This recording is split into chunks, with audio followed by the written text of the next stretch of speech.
Crack isolation has become an increasingly common topic in the tile industry, but there seems to be some confusion as to what it really means.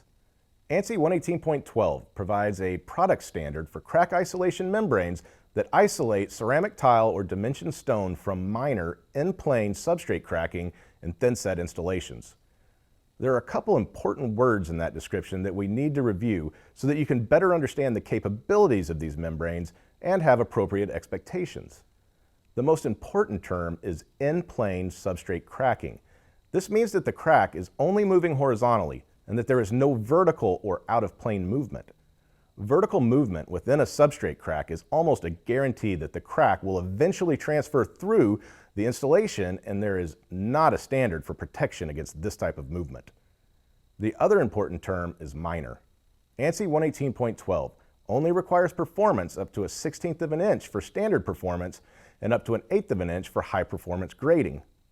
Minor cracking in concrete is common, and it's often expected due to shrinkage as the concrete dries. But these cracks are different than structural cracking. Only a design professional can determine if a crack is active or dormant, and additionally if the cracking is a result of structural failure.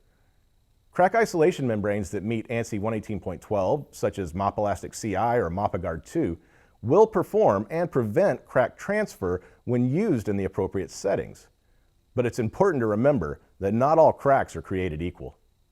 For help selecting the right crack isolation membrane for your project, please call us at 800-992-6273 or visit our website.